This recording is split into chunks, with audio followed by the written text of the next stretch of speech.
Before I even slip out of bed, I flip through page after page after page of outrage on social media feeds, feeding my need to see a seed of bitterness bloom into a forest of fear. It's this looming canopy. The Columbia Gorge Sinfonietta presents a world premiere of its Young Voices concerts on February 17th and 19th. Composer Cody Johnson stopped by, and we'll be talking about his work on Vanitas, one of the highlights of the show. Stay tuned, and thanks for supporting Columbia Community Connection. When I was growing up, this was a video game.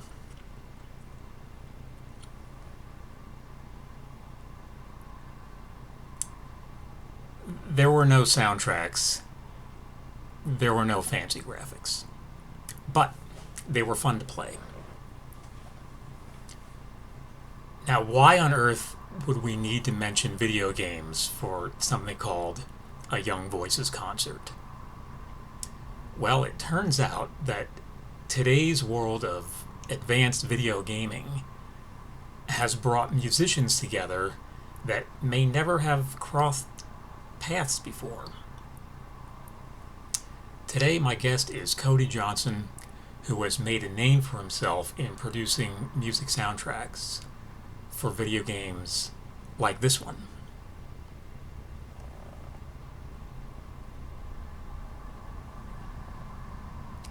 Which I would have no idea how to play.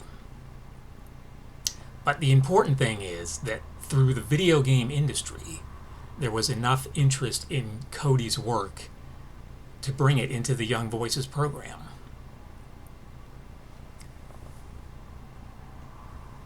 The Young Voices program will feature the Columbia Gorge Sinfonietta with works by John Mackey, Austin Wintory. There's a work by conductor Mark Steigner, and of course Cody Johnson, who worked with his friend and lyricist Andrew Smithers to come up with a piece called Vanitas. We're going to learn more about the album, more about the collaboration, and we'll talk about some of Cody's experiences that led him into the video game industry. My name's Jim Drake. Thanks for stopping by. Okay, Cody, thank you very much for taking the time out to talk to us today. So can you tell us, how did this Vanitas project come into existence? Yeah, absolutely. I think like any sort of passion project, there's a time and a place for these things, and we might start them over here, but they end up turning into something else down the road. And I think any good piece of art is often a product of two separate wholes coming together with some interesting context to create something in my opinion very magical. Not to say that I'm calling my own work magical, but I find that collaborations have like this special place creatively. So in undergrad, I'm a music composition major by trade, and so I was writing music, and originally I was experimenting with what I kind of call musical semiotics, which is this idea of you're inferring information, but in this case it's like emotion or drama through something else. So here I'm inferring drama or emotion through very simple musical symbols, ideas. And the one I love to give an example of is like a timpani. So if you play like a timpani very quietly, but you get it very close with a microphone, you are moved by the restraint of power in that sound. And so thinking of music this way, so was experimenting with how to infer like, nostalgia or, some pain or remorse and things just through musical undertones. And right about this time, we started to see a political campaign of a certain would-be, I don't want to get too political, but demagogues start kind of picking up here. And at that time too, my career started moving a little bit. And so that started creeping into these musical pieces that I would be writing kind of in my free time. And it wasn't until about 2017 where these political tensions really feel like they had peaked. There's a line in Vanitas that kind of hits home for a lot of it. It talks about shootings, riots, and political uprootings, which is kind of the core of what started picking up in 2017 and ultimately escalating in 2021 when we did end up releasing this. And I had connected with Andrew. Andrew had been a close friend of mine. We went to high school together. We've known each other for a very long time, and we would connect and talk about current events. We talk about art. He's a very talented poet and writer. He would share his writings with me, and so together we kind of turned to poetry and music to express ourselves. Right at the beginning, it was just like, okay, I'm not a words person. He's not a music person. Like, let's come together and make some expressive material.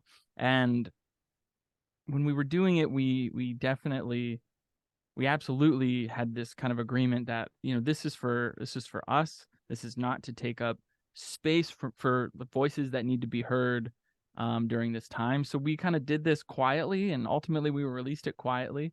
And we just kind of put it into the world. And if someone stumbles upon it and feels moved by it, that's job well done. We did our duty with our art, and we feel fulfilled. And if nobody does, then it was for us to kind of put that out into the world and move past this period that we were all kind of collectively sharing.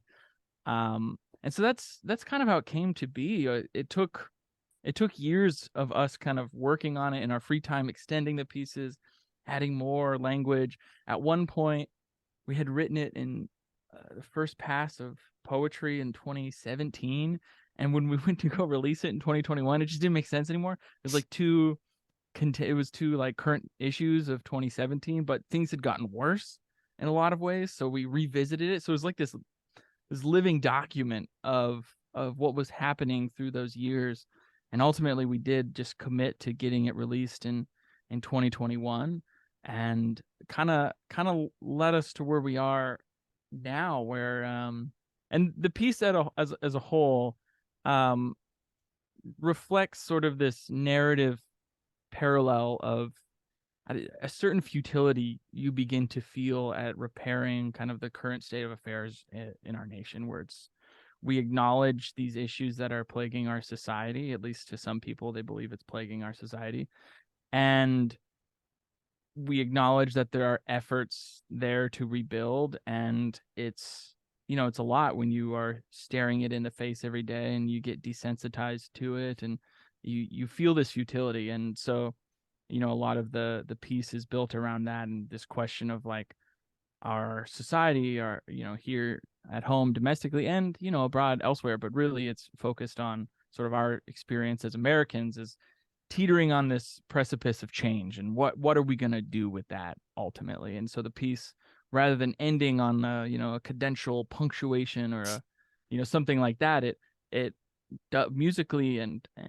in terms of the spoken word, the poetry, it leaves you off, and kind of like you can imagine kind of letting a bird go out of the nest. It's like it's really up to us to, as a nation, as a society, to kind of land the ship, or land the plane, as you will, on this journey, and to figure out this last kind of final chapter. Now, Vanitas, you say, has been released. Yeah. And where could people go to listen to this work? So I am a musician by trade, and I've released music before. So I simply put Vanitas on most of the major DSPs for people to find, whichever one they prefer to use. It's on it's on Spotify or Apple Music, iTunes, wherever people prefer. I tried to put it in as many sort of accessible music listening places as possible, so anyone can find it and stumble upon it, and if they so choose, can enjoy it or not enjoy it. Right. So our next question is how did the connection happen between you and the Columbia Gorge Sinfonietta? Yeah, absolutely. So earlier, not even this year, this was last year at this point. In 2022, I had just finished a video game soundtrack. So after my undergrad, I moved through a couple of different forms of media, movies, TV, and ultimately I have found sort of my stride in video game composition. So, and I have a company that's dedicated to that, a company that I founded that's dedicated to like the audio in video games. It's this cool cross section of technology and sound and music. It's my bag. I love that stuff. But Hmm. so I had just finished a video game soundtrack, and I was working with my publicist, introduced me to Mark Steiner, sorry. And Mark has a column and writes a lot of articles on video games and video game music, a lot on video game music. And Mark is a wonderful kind of encyclopedia of gaming, um, trivia and interesting facts, and he's well versed in all of that. And so he interviewed me for a publication called Cog Connected, and we stayed in touch. And he had stumbled upon Vanitas totally incidentally when he was doing research on the soundtrack I had done, and he reached out to me, said, "This is, I really like this. I connect with this. I feel like other people might, and I'd love to sort of work with you and put this together." And he was our fearless orchestrator. He took all the music that I had done and made it work for the Gorge Orchestra, and worked with Andrew on the words. We updated the words again. So even since we released it in 2021, the world has continued to change, as expected. No one expects it doesn't change, and some things just didn't feel like they were as current issues. I mean, since we started writing it, people have turned from, teenagers into adults, and there are more issues now that need to be kind of, spoken of and discussed than, things that we might have forgotten about, which is in its own way very tragic that we might have forgotten some of these tragedies that occurred, only 5-6 years ago. But we did. We updated the poetry again, and Mark was there all along the way to kind of bring this thing home. Hmm. And what was the collaboration process like working with Mark? And how did you find the process of getting your music into an orchestrated thing? Yeah, it's always fun as a composer. I'm trained to compose for orchestra, but over the years, my career has pulled me into more kind of evocative electronic, and working with electronic tools to make live instruments sound interesting and to transform them a little bit. And that's great, but I did miss working with an orchestra. Oh, I loved it when I could. And so when I was writing Vanitas, I wasn't thinking like, how do I write this as if an orchestra could play it? I was trying to, like I said, with semiotics, create sounds that evoked emotions. And so they sound orchestra like, but they're not always just an orchestra. There's might be little colors or effects or synths added in there, and other textures that aren't just in a normal orchestra. And a lot of the conversations with Mark, it would be, how do how do we create this same sort of effect but in a live environment? What happens when we combine, a harmonic on a violin with like a glass bowl and, an overblown flute? Like, does that create the effect of what we're going for? So Mark was very creative and very inventive with how to kind of emulate and recreate some of these textures that I made digitally with sort of live recordings, but do it in an environment where it could evoke that same emotion. But he also knew the exact players who were in the Gorge Orchestra, and he's like, "This is our ensemble. This is what we have to work with. So I'm going to do it this way because I know that these players together in this space will make this sound." So I was very not hands off, but I said, "Mark, like, this is your world now.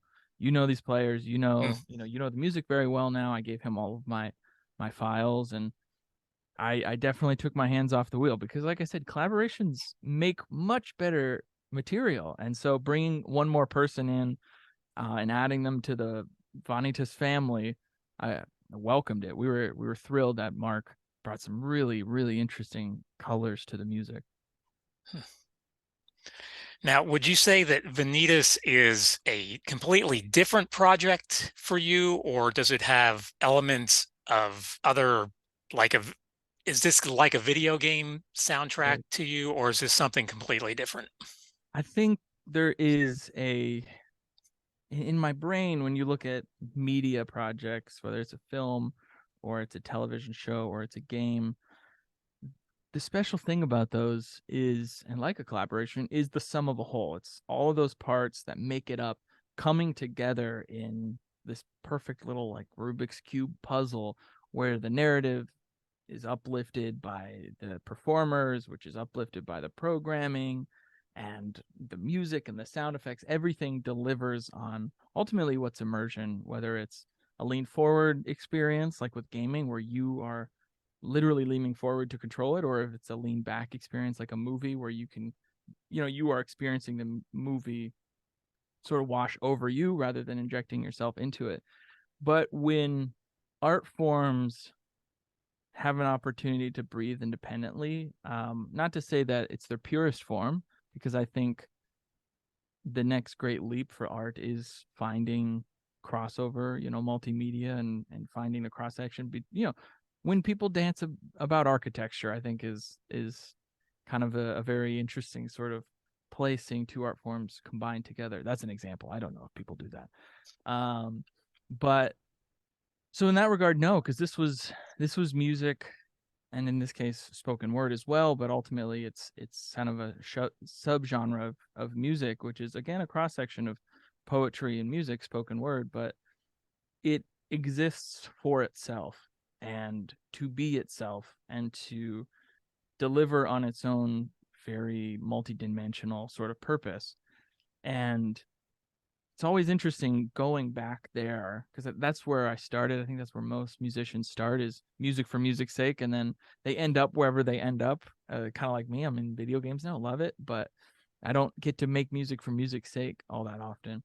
And so there was a challenge because it's what do you do when you have infinite tools? It's, I don't need to just use a bassoon and conga drums. I don't have to. I have anything at my disposal.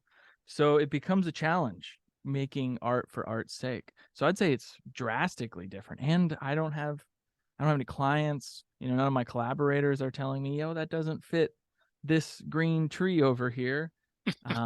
It's really just Andrew and I. Just is this it? Are we done now? 5 years Yep. into this, are we finished? It's like, well, no, we're gonna revise it one more time for this live show. It's like, but at the end, that all makes sense. It's just a very, very different process, creatively speaking. The way the music gets made, physically speaking, in terms of just like making music, oh, that's always the same. But I think creatively and headspace and how you work through it and why you work through it, very, very different. Yeah. So, Cody, it must be exciting that after 4, 5 years, you're going to hear the Vanitas piece in an orchestra Yeah. format. What do you want listeners to take away from this piece of music?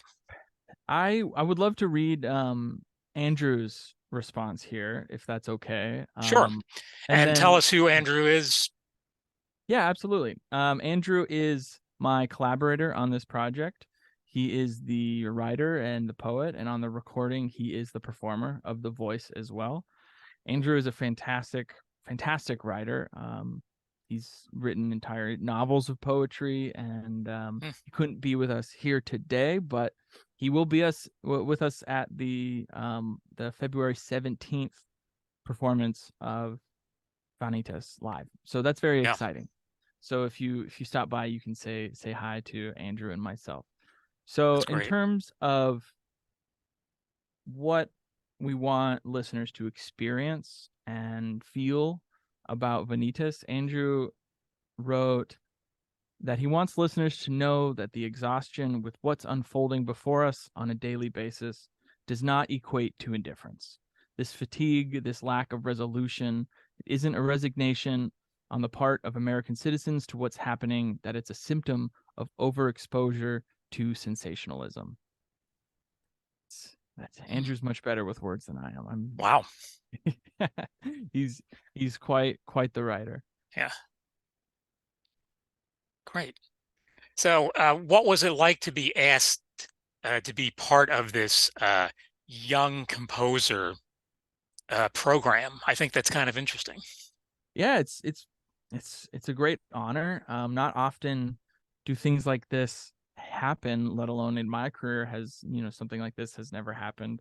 I don't release a lot of material for the sake of just releasing material.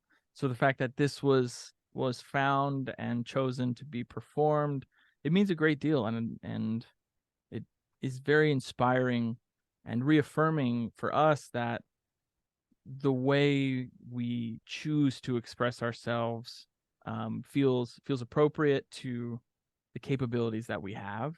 And I want that to serve as maybe a means of encouragement for other people to use their talents to engage with their environment, to engage with their abilities and their talents and their skills, to speak their mind and say what it is that they want to be saying, if they're not equipped like myself to be able to say it maybe with their words, or in the case of Andrew, instead of, since he would like to express it through music and can't, he can do it through poetry. So find your like-minded people and express yourself together, and these opportunities, when they come up, they feel great, they feel amazing, and I'm very excited to be able to share Vanitas with another audience. And I think ultimately it's a great opportunity, specifically with Vanitas, that people feel they can hold up a mirror to themselves and kind of self-evaluate about how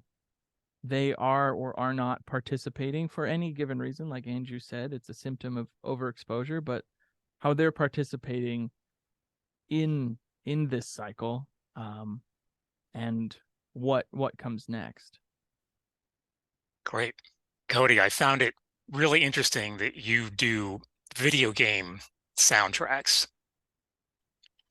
And I'm still waiting for someone to do the soundtrack to Pong.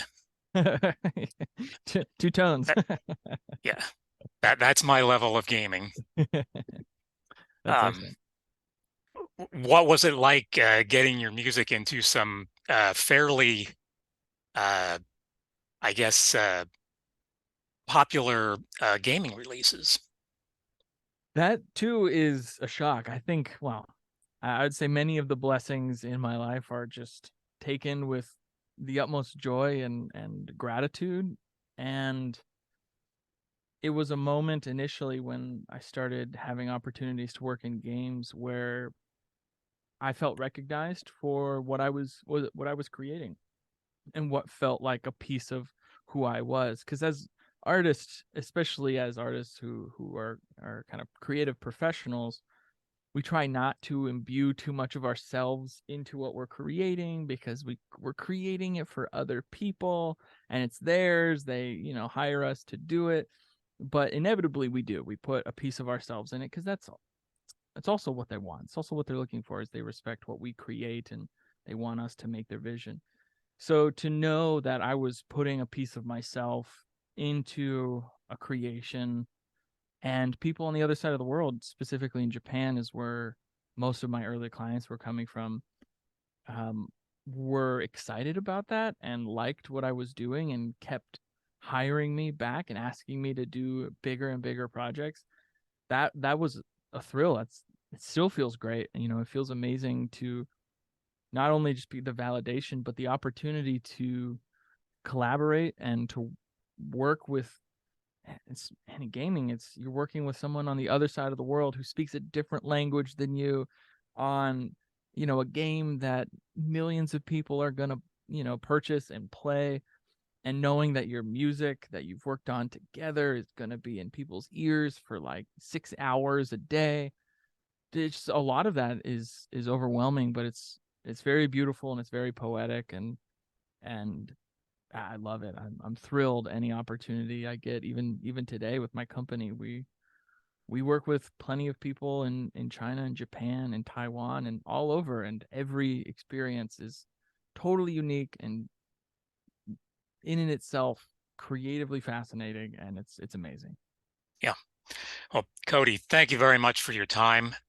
You're going to be part of the Young Voices concerts at Y East Middle School in their Performing Arts Center. It's a really nice little theater that they have.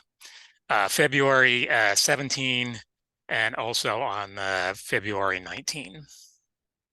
That's right. And I'm very excited, and I can't wait to meet any of you listening who will be at the concert on Great. the 17th. I'll be there on the 17th. All right. All right. Cody, thank you very much. Thank you, Jim. Take care, everybody.